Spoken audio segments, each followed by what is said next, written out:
দৈনিক রাজধানী পত্রিকা ডিক্লাসের বাতিলের প্রতিবাদে এবং অবৈধভাবে তার প্রধান কার্যালয় দখলের প্রতিবাদে আয়োজিত আজকের এই মানববন্ধন কর্মসূচির সম্মানিত সভাপতি উপস্থিত রাজধানী পরিবারের সদস্য ভাই ও বোনেরা, আসসালামু আলাইকুম।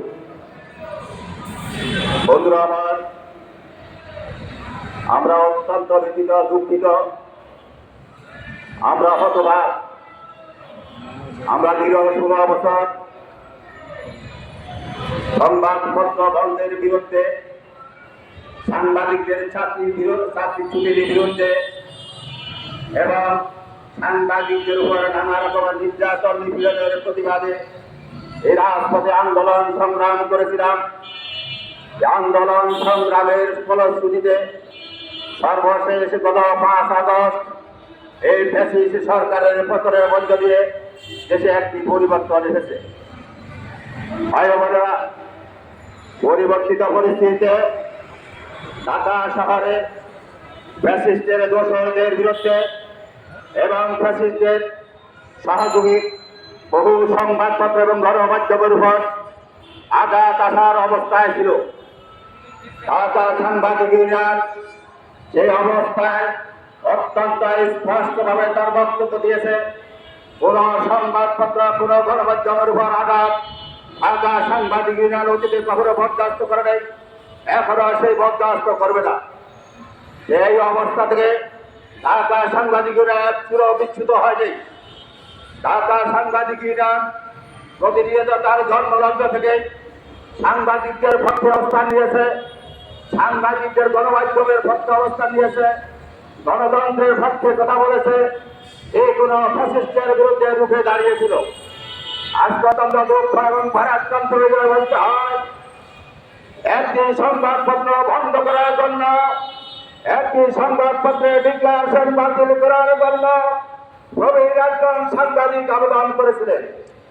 এটা ঢাকা সাংবাদিক ইউনিয়ন এই ধরনের আবেদনকে দৃঢ়ভাবে প্রত্যাখ্যান করে এই ধরনের আবেদনকে কখনো মেনে নিতে পারে না। সেই কারণে ঢাকা সাংবাদিক ইউনিয়নের আজকে এখানে অবস্থান এবং ঢাকা সাংবাদিক ইউনিয়নের জেনারেল সেক্রেটারি হিসেবে আমার এখানে অবস্থান। ভাই ও বোনেরা, ফ্যাসিস্ট বিরোধী আন্দোলন পরবর্তী সর্বশেষ একটি বিতর্কিত ব্যবসায়িক প্রতিষ্ঠানের গণমাধ্যমের উপর হামলা হয়েছিল, এটাও আপনারা জানেন। সেখানেও সাংবাদিক সমাজ, ঢাকা সাংবাদিক ইউনিয়ন তার বিরুদ্ধে মুখে দাঁড়িয়েছিল। আজকে জানা যাচ্ছে ওই বিতর্কিত প্রতিষ্ঠানের কর্মকর্তা কর্মচারীরা প্রত্যক্ষ এবং পরোক্ষভাবে সরকার অন্তরালে থাকে ডিক্লারেশন বাতিলের পক্ষে ওকালতি করছে। আমি ধিক্কার জানাই, আমি সতর্ক করে বলতে চাই, সংবাদপত্র কর্মকাণ্ড ঢাকা সাংবাদিক ইউনিয়ন এবং বরদাস্ত করে আজকে বরদাস্ত করবে না। আগামী দিনেও ঢাকা সাংবাদিক ইউনিয়ন তার অবস্থান থেকে এক চুলো বিচ্যুত হবে না। বন্ধুরা আমার, ডিক্লারেশনের বিরুদ্ধে ডিক্লারেশন বিরোধী যে তৎপরতা আপনারা সকলেই জানেন। জায়জাদিনের ডিক্লারেশন বিরোধী এই তৎপরতা শুরুর পরেই জায়জাদিন কর্তৃপক্ষ উচ্চ আদালতের সরবরাহ করা হয়েছিল। উচ্চ আদালত থেকে 3 মাসে স্থিতাবস্থার নির্দেশ দেওয়া হয়েছিল। সে প্রেক্ষিতে জায়জাদিনের উচ্চ আদালতের বিরুদ্ধে যারা জায়জাদিনের ডিক্লারেশনের বাতিলের পক্ষে অবস্থান নিয়েছে তারা দিয়ে আবার হাইকোর্টে তারা আবার অবস্থান নিয়েছিল, তারা দিয়েছিল। সেখানে সর্বশেষ আলোচনার পর সর্বশেষ পর উচ্চ আদালত থেকে 2 মাসের স্থিতাবস্থা দেওয়া হয়েছে। এই অবস্থায় ঢাকা জেলা প্রশাসন কোন শক্তির বলে জায়জাদিনের ডিক্লারেশন বাতিল করা আমার বিরোধী বলা।